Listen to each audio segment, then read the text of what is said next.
वज़ीर-ए-आला पंजाब मरीम नवाज के माहौल दोस्त इकदामात 2025 स्मोक विच कमी ते फिजाई मयार दे विच नुमाया बेहतरी दा साल साबित। जबकि कोरोना के बाद पहली बारी लाहौर विच एयर क्वालिटी इंडेक्स विच नुमाया बेहतरी रिकॉर्ड। पाकिस्तान दे विच पार्टिकुलेट मीटर की सतह विच तकरीबन 8.7% घाटा होया है।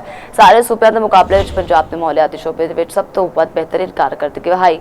पार्टिकुलेट मीटर के विच 33.2% कमी देखी गई। 2025 के विच माहौलियाती कार्रवाइयां दे विच नुमाया इजाफा। मुल्तान, बहावलपुर, लोधरा ते मंडी बहाउद्दीन दे विच नुमाया बेहतरी रिकॉर्ड की गई। जबकि ईपीआई की रिपोर्ट वज़ीर-ए-आला पंजाब मरीम नवाज की ईपीए दे समेत पंजाब हुकूमत की सारी टीम नूं शाबाश आख्या। 2026 विच पंजाब माहौलियाती तहफ़ुज़ के शोबे दे विच अपनी कारकरदगी का रिकॉर्ड आप तोड़ेगा। माहौलियाती तहफ़ुज़ के इदारे की रिपोर्ट 81,000 तो वध दौरे, 1,13,000 तो वध इंस्पैक्शन हुई ने।